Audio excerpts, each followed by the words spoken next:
sejahtera buat setiap kita. Shalom. Kita bersyukur kepada Tuhan di Good Friday ini kita boleh merayakan bersama-sama ibadah online kita. Mari kita siapkan hati kita di hadapan Tuhan. Kita bersyukur kepada Tuhan. Tuhan sudah merelakan hatinya, hidupnya kepada setiap kita. Dia rela mati buat setiap kita. Karena itu kita merayakan Paskah bersama-sama. Saya percaya kita yang ada di rumah, kita mau menaikkan pujian kita kepada Tuhan. Karena salib Tuhan sajalah yang membuat kita menjadi kuat.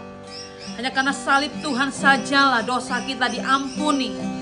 Karena salib Tuhan sajalah maka semua sakit penyakit kita disembuhkan oleh Tuhan. Karena salibnya itu yang memerdekakan setiap hati kita. Terima kasih Tuhan Yesus, Engkau luar biasa Tuhan. Terima kasih Tuhan untuk pengorbananmu yang luar biasa di atas kayu salib Tuhan untuk setiap kami. Kami bersyukur Engkau baik Tuhan. Kami bersyukur Engkau baik Tuhan. Terima kasih Tuhan, terima kasih Bapa.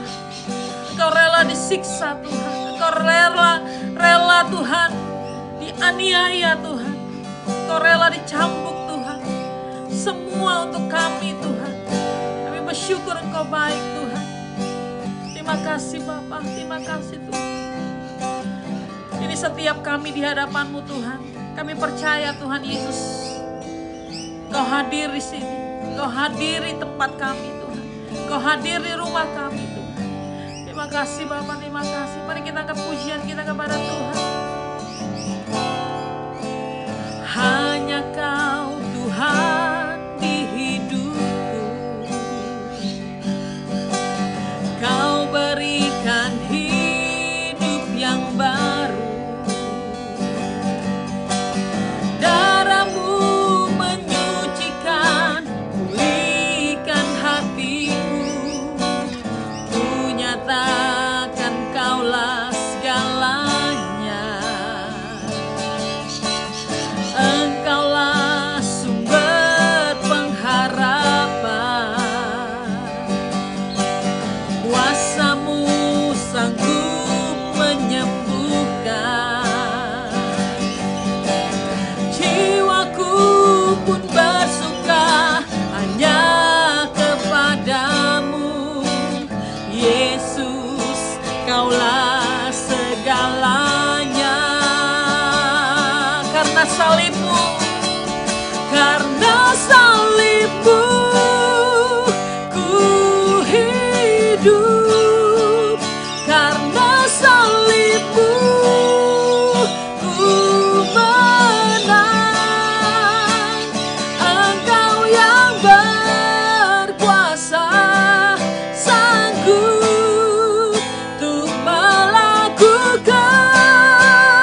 bersyukur kepadamu Tuhan. Kami bersyukur.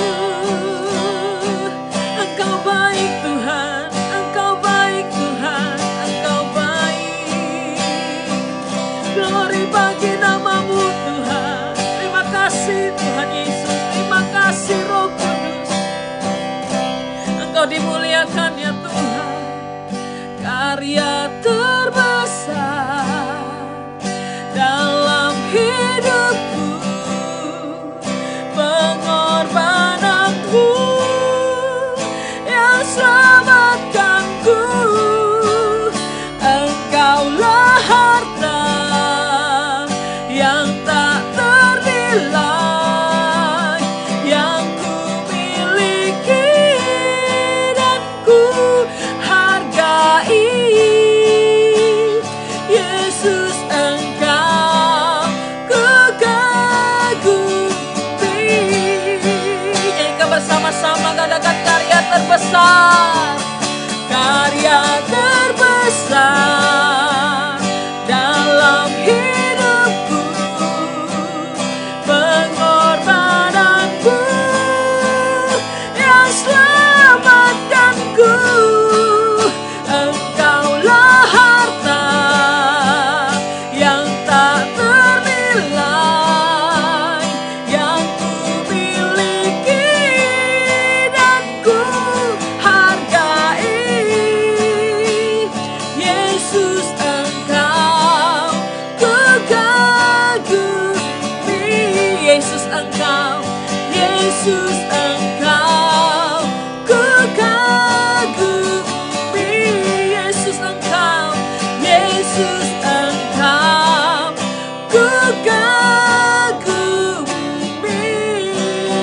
Berikan tepuk tangan buat Tuhan kita yang luar biasa. Haleluya, haleluya. Kami siapkan hati kami untuk dengar firman-Mu saat ini ya Tuhan. Berbicara buat setiap kami, sehingga kami mengerti arti Paskah yang sesungguhnya ya Tuhan. Terima kasih Bapa, terpujilah namamu. Dalam nama Tuhan Yesus kami berdoa dan mengucap syukur. Haleluya, haleluya, amin. Haleluya, amin. Saya serahkan kepada hambanya yang menyampaikan firman Tuhan. Salam sejahtera di dalam kasih Tuhan kita, Tuhan Yesus Kristus. Shalom. Saya sangat percaya anugerah Tuhan itu selalu nyata buat setiap hidup kita. Kalaupun hari-hari ini kita sedang berada di rumah, saya percaya kebaikan Tuhan selalu sempurna dapat kita alami. Saya sangat percaya hari ini menjadi hari yang indah. Seluruh dunia sedang merayakan Good Friday. Ada kebaikan yang luar biasa di hari Jumat seperti ini, yaitu Yesus mau menderita, mati di atas kayu salib. Bukan karena dia yang salah, bukan karena pelanggaran yang dilakukan, atau dosa yang diperbuat. Tapi justru dia menderita, dia mati, oleh karena setiap dosa dan pelanggaran kita. Supaya apa? Supaya semua kita yang percaya kepadanya tidak lagi mati dan binasa oleh karena hukuman dosa. Karena Yesus menanggungnya dan melalui kematiannya, kita memperoleh hidup yang kekal bagi setiap yang percaya. Bapak Ibu Saudara sekalian yang dikasihi Tuhan, di keadaan kita yang sekarang, saya sangat tertarik mengambil satu kisah tentang anjuran, perintah, himbauan dari government, dari pemerintah, untuk semua kita stay at home. Bahkan kata stay at home itu sudah dibuat menjadi hashtag supaya semakin kuat gemanya agar semua orang ikut bahwa untuk mengatasi salah satu cara agar penyebaran virus itu berkurang adalah kita harus stay at home. Tapi dengar baik Bapak Ibu, ketika kita stay at home, tidak semua orang bisa mengalaminya atau menerimanya. Ada orang menjadi gelisah, ada orang menjadi uring-uringan, panas, geram, bahkan tidak sedikit orang akhirnya bisa menjadi emosi, bahkan berujung kepada stres dan depresi. Ya, kita biasanya sibuk dalam aktivitas kita, tapi sekarang kita harus tinggal di rumah dan kemudian kita hanya tinggal di rumah dan tidak dapat untuk pergi keluar sana. Ya, betul kita menderita. Hal yang sama kalau saya dapat melihat Bapak Ibu di dalam kehidupan Tuhan Yesus ketika harus menerima kematian di atas kayu salib. Secara daging pasti dia akan menolak. Bahkan secara manusia pasti dia akan berkata, itu sesuatu yang tidak adil. Manusia yang berbuat dosa, mengapa aku yang harus mati? Manusia yang berbuat kesalahan, mengapa aku harus menanggungnya? Dan penderitaan itu begitu luar biasa Yesus alami, sampai akhirnya dia mati secara tidak terhormat. Karena hanya orang yang dikutuk dan terhukum sajalah yang ada digantung di atas kayu salib. Dan Yesus rela untuk itu, hanya untuk demi keselamatan setiap kita. Sebuah ayat dari kitab Filipi saya bisa bacakan kepada Bapak Ibu, untuk kita bisa bersama-sama merenungkan firman ini di hari yang indah, hari yang spesial ini. Filipi 3 ayat yang ke-10 dikatakan seperti ini. Filipi 3 ayat yang ke-10. Yang ku kehendaki ialah mengenal dia, dan kuasa kebangkitannya, dan persekutuan dalam penderitaannya, di mana aku menjadi serupa dengan dia dalam kematiannya. Rasul Paulus sedang berbicara kepada jemaat yang ada di Filipi, bahwa ada bahagian yang dikehendaki oleh Rasul Paulus, yaitu minimal ada 3. Yang pertama, ingin mengenal dia, mengenal Tuhan yang sesungguhnya. Bukan hanya tahu tentang siapa Tuhan, tetapi ingin mengenal. Karena mengenal artinya adalah satu perhubungan pribadi, di mana kita bisa tahu dan lebih dekat lagi dengan seseorang. Dan yang kedua, Paulus ingin mengalami kuasa kebangkitannya. Benar Bapak Ibu, kalau Yesus tidak dibangkitkan, sia-sialah iman kepercayaan kita. Justru Yesus dibangkitkan, hendak membuktikan iman kita bukan iman yang mati, tapi iman kita iman yang hidup, kepada Allah yang hidup. Sehingga ketika kita berdoa, dia mendengarnya. Ketika kita berdoa, dia menjawabnya. Karena dia tahu apa yang menjadi kerinduan kita. Sebab hanya orang yang hiduplah, pribadi yang hiduplah, yang bisa mendengar dan menjawab seseorang. Demikian kita yakini, Tuhan kita adalah Tuhan yang hidup. Bahagian yang ketiga yang dikehendaki Rasul Paulus adalah bukan saja ingin mengenal dia, bukan saja mengalami kuasa kebangkitannya, tetapi yang ketiga adalah ingin mengalami persekutuan dalam penderitaannya. Nah, Bapak Ibu Saudara sekalian yang dikasihi Tuhan, menarik bukan? Paulus tidak hanya mengikut Tuhan di dalam segala kelimpahan, tapi justru di balik penderitaan, di balik kematiannya, di balik apa yang tidak enak dialami, Paulus ingin mengalaminya, bersekutu di dalam penderitaannya. Dan disambung dengan ayat ini adalah, di mana aku menjadi serupa dengan dia dalam kematiannya. Nah, luar biasa Bapak Ibu Saudara sekalian yang diberkati Tuhan. Paulus ingin menjadi serupa di dalam kematiannya. Nah, hari yang indah ini coba kita bisa belajar bersama di minggu, di hari yang spesial ini, yaitu apa sebenarnya teladan dari kematian Tuhan Yesus. Apa yang dapat kita bisa lihat teladan dari kematian Yesus di atas kayu salib. Sehingga apa yang diperbuatnya bisa menjadi cerminan buat kita. Sebab hari-hari ini kita sedang menderita dengan stay at home, kehilangan pekerjaan, kehilangan income, dan hal-hal yang lainnya oleh karena COVID-19 ini. Kita meneladani sedikit apa yang Yesus lakukan saat dia sedang menderita. Yang pertama Bapak Ibu, ketika Yesus menghadapi jalan salib dan penderitaan, Yesus menerima kenyataan yang ada tersebut. Yesus tidak menolak. Yesus tidak membantahnya. Yesus tidak mengingkarinya. Justru dia menerima kematian tersebut. Mengapa dia bisa menerima kenyataan tersebut? Jawabnya cuma satu. karena dia tahu apa yang menjadi tujuan dari penderitaan tersebut. Kalau kita tahu tujuan mengapa kita stay at home, maka itu akan jauh lebih menolong kita untuk bisa menerima kenyataan yang ada. Kalau kita tahu tujuan mengapa kita harus mengurangkan makan ini, mengurangkan makan itu, tujuan untuk kesehatan, maka akan lebih mudah kita menerima kenyataan tersebut. Dan dalam hal ini, Yesus tahu tujuan mengapa dia untuk mati. Dia mati di atas kayu salib. Tujuannya adalah seperti yang dikatakan dalam kitab Lukas 19 ayat 10. Sebab anak manusia datang untuk mencari dan menyelamatkan yang hilang. Tujuan Yesus adalah tidak lain tidak bukan untuk mau menyelamatkan semua umat manusia. Menarik bukan? Ketika seseorang tahu tujuannya, dia bisa menerima keadaan sekalipun mungkin sangat menyakitkan. Dan Yesus mati untuk sebuah tujuan.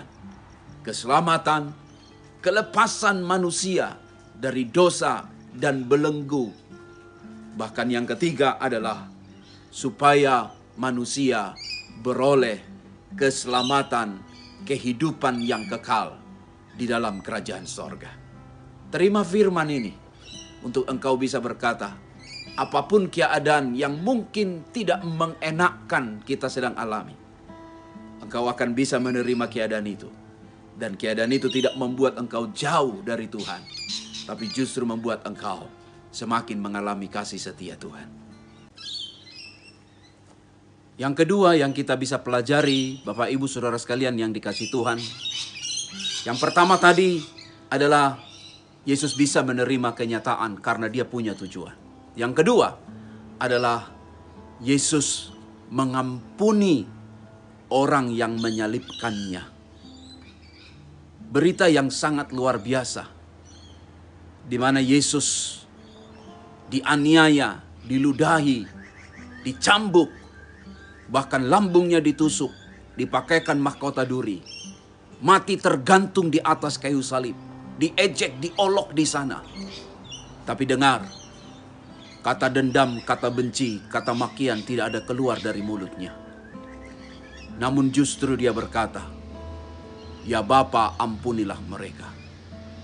Inilah teladan yang sungguh-sungguh yang dapat kita alami, rasakan di minggu atau di hari yang spesial ini.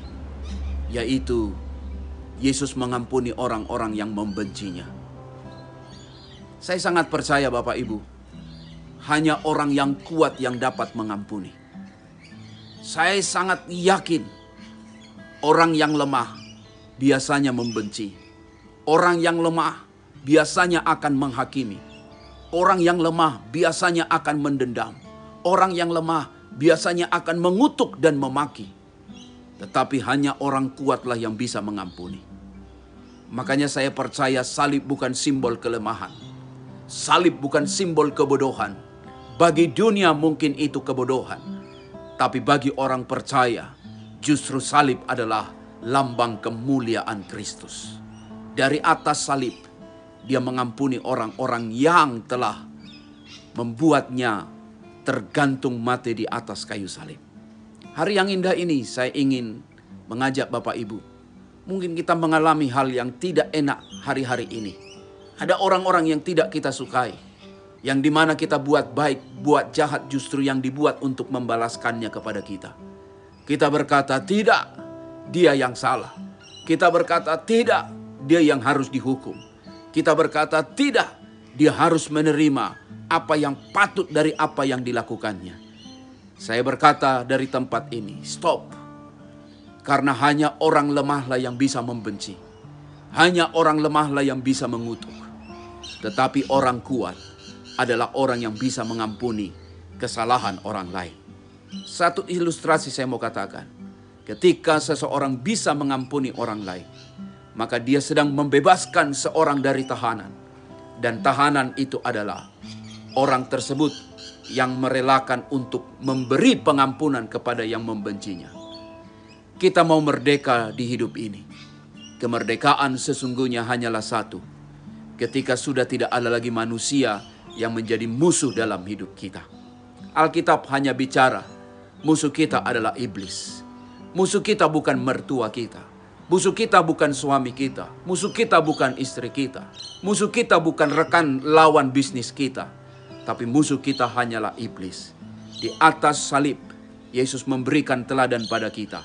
Di tengah penderitaan sekalipun, Dia masih bisa memberikan pengampunan yang sungguh-sungguh luar biasa.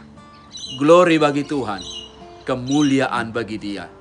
Dia Tuhan yang mau mengampuni setiap orang yang bersalah kepadanya. Poin saya yang ketiga terakhir adalah, bukan saja penerimaan, bukan saja pengampunan teladan yang kita bisa dapatkan, tetapi yang ketiga adalah sebuah kehidupan yang penuh dengan penyerahan. Luar biasa. Ketika Yesus berkata sampai 7 kata di salib, Dia berkata, "Ya Bapa, ke dalam tangan-Mu lah kuserahkan nyawaku."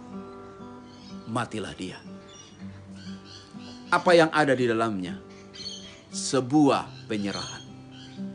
Dalam kalimat lain disebut sebuah keikhlasan. Penderitaan apapun kita alami, kalau disertai dengan sikap yang ikhlas dan rela, akan menjadi jauh lebih ringan dari beban yang sedang menimpa hidup kita. Dan ini yang dapat kita pelajari dari teladan penderitaan Kristus. Dia tidak menolak, Dia tidak membantah, tapi Dia menyerahkan hidupnya ke dalam tangan Bapa. Mari di hari yang spesial ini, bangkitkan imanmu. Gak semua yang kita ambisi impikan itu kita dapatkan, tapi belajar kita untuk hidup berserah kepada Tuhan. Karena hidup yang paling indah itu adalah hidup berserah kepada Tuhan. Jangan paksa kalau Tuhan belum waktunya mau. Jangan desak kalau belum kata Tuhan. Tetapi kalau kita hidup dalam penyerahan, kita akan melihat ada satu sukacita di tengah-tengah penderitaan oleh karena COVID-19 ini. Serahkan semua dalam tangan Tuhan, maka Dia akan memelihara setiap hidup kita. Semakin kita gelisah, semakin kita khawatir, semakin kita hilang berkat.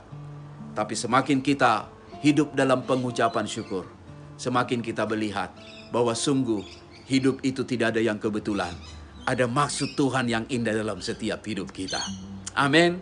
Di COVID-19 kita akhirnya bisa tinggal di rumah bersama-sama. Di COVID-19 kita bisa melihat kehidupan yang lain, belajar hal-hal yang baru dalam rumah kita. Sehingga apa yang terjadi? Segala sesuatu seperti Paulus katakan, dapat kutanggung di dalam Dia yang memberi kekuatan kepadaku. Kita dapat menanggung keadaan ini. Belum seberapa kalau dibandingkan dengan salib Yesus. Dan saya yakin kita menjadi kuat, kita mampu karena Yesus yang memampukan kita. Tuhan memberkati hari yang indah Good Friday ini. Biarlah kasih Tuhan semakin nyata di hidup kita. Permasalahan penderitaan yang kita alami tidak membuat kita jauh dari Tuhan, justru membuat kita semakin kita mengalami kasih Tuhan yang indah luar biasa. Mari kita berdoa. Tuhan yang baik, terima kasih firman-Mu yang luar biasa ini, mengajak kami bersama di dalam penderitaan Yesus di atas kayu salib, bahkan jalan salib Via Dolorosa. Kami bersama belajar, Yesus menderita, tapi Dia tidak berbuat dosa. Yesus menderita, tapi tidak ada kata makian kutukan dari mulutnya. Ajarlah kami Tuhan, sebagai pengikut Kristus Yesus Tuhan kami, di tengah apapun yang sedang kami alami, supaya hidup kami selalu melekat kepada Tuhan. Supaya hidup kami semakin banyak berdoa mendekat kepada Tuhan. Dan kami yakin Tuhan, ketika hidup kami ada di dalam penyerahan yang total kepada Tuhan, Tuhan memberi jaminan kepada kami hari ini. Maka Tuhan akan memelihara kami dengan sempurna dan indahnya. Terima kasih untuk firman-Mu. Biarlah firman ini menjadi renungan kekuatan buat setiap kami. Secara khusus saya mau berdoa buat setiap mereka yang mendengarkan khotbah ini. Biarlah kasih Tuhan, sejahtera Tuhan, damai Tuhan yang melampaui segala akal memelihara hati dan hidupmu. Karena aku percaya dalam Roma 8:28 bahwa segala sesuatu tidak ada yang kebetulan, tapi semuanya akan mendatangkan kebaikan bagi orang yang mengasihi Tuhan. Apa yang kami alami di COVID-19 tidak ada yang kebetulan. Tuhan sedang mengizinkan perkara ini. Buka mata rohani setiap kami, supaya kami tetap melihat kebaikan Tuhan di dalam keadaan ini. Dan aku percaya setiap kami yang mendengar firman ini, sesuai janji firman-Mu, setiap firman yang keluar dari mulut Allah tidak akan pernah kembali dengan sia-sia. Kerjakan mau-Mu. Jika ada yang lemah, Tuhan kuatkan. Jika ada yang sakit, Tuhan sembuhkan. Jika ada yang sedang lemah tubuhnya, Tuhan pulihkan dalam nama Yesus. Kami percaya mujizat itu nyata. Dan berkat Tuhan buat setiap kami yang menyaksikan dan beribadah bersama di Jumat Agung seperti ini. Di dalam nama Yesus kami berdoa. Bersama kita yang percaya katakan, amin. Kemuliaan bagi Tuhan. Haleluya. Are here, moving in our midst. I worship you. I worship you. You are here, moving in this place. I worship you. I worship you.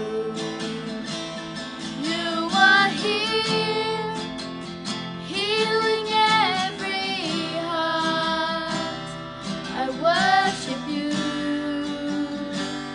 I worship you. You are here, touching every life. I worship you. I worship you. Waymaker, miracle worker, promise keeper, light in your darkness, my God, that is who you are. Waymaker, miracle worker, promise keeper, light in your darkness, my God, that is who you are. Waymaker, miracle worker, promise keeper, light in your darkness, my God, that is who you are.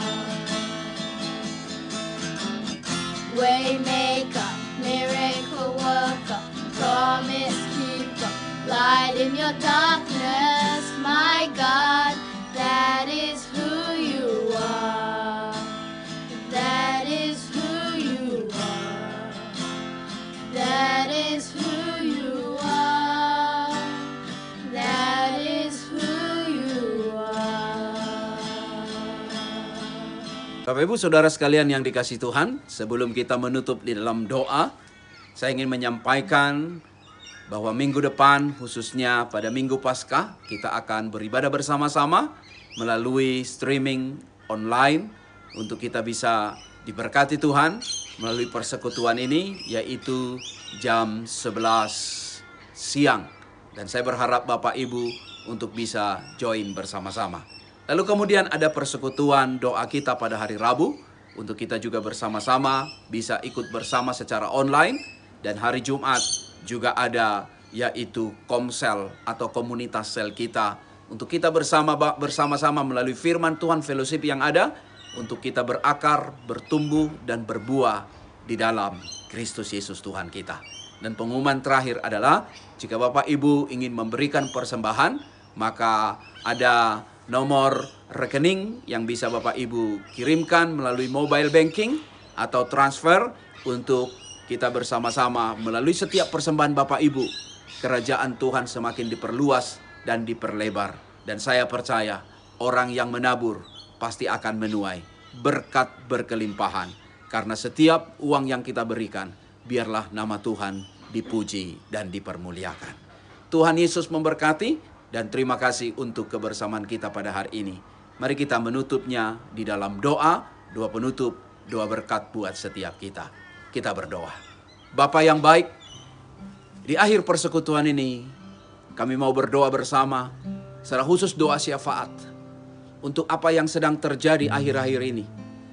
Dimanapun kami berada, yang menyaksikan streaming online ini, kami percaya Tuhan, tidak ada maksud yang celaka, dan maksud kejahatan di dalam keadaan yang sedang kami alami.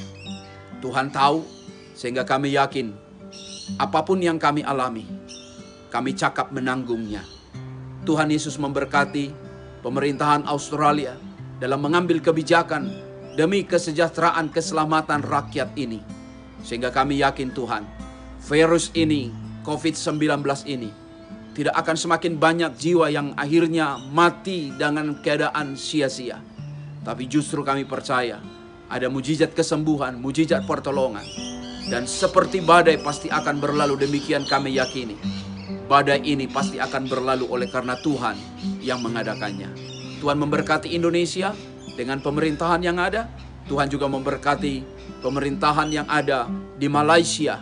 Untuk Tuhan juga memberkati government yang ada dan semua ahli jawatan kuasa yang ada untuk bersama-sama satu hati menyelesaikan perkara pandemik corona virus COVID-19 ini. Kami yakin anak-anakmu dijagai Tuhan, dilindungi Tuhan, dan kami yakin sejahteralah negara di mana kami tinggal. Nama Tuhan dipuji dan dipermuliakan. Terima kasih Tuhan, pertemukan kami di kesempatan yang lain. Kami siap menerima berkat yang datang daripada Tuhan. Bapak Ibu Saudara sekalian yang dikasihi Tuhan, mari angkat wajahmu kepada Tuhan. Kedangkan tanganmu kepada Dia. Bawalah segala berkat yang datang dari Allah Bapa, kasih daripada Tuhan Yesus, pengurapan penyertaan Allah Roh Kudus, menyertai keluar masuk hidupmu, mulai hari ini, besok kekal, sampai Maranatha. Jangan takut, kata Tuhan, karena Tuhan itu menyertai setiap kita. Nyanyikan lagu kemenangan kita. Aku punya Tuhan yang besar. Haleluya.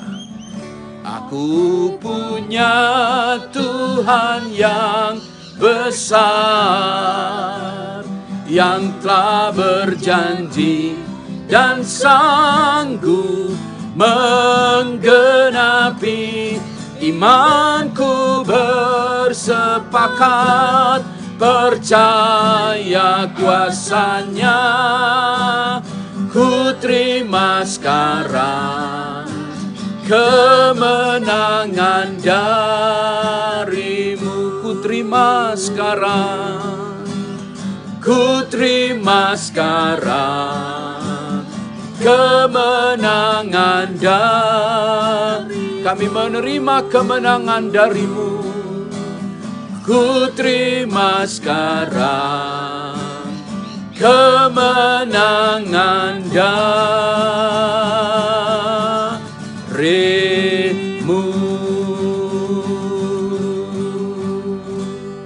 Tuhan Yesus memberkati semua kita. Shalom.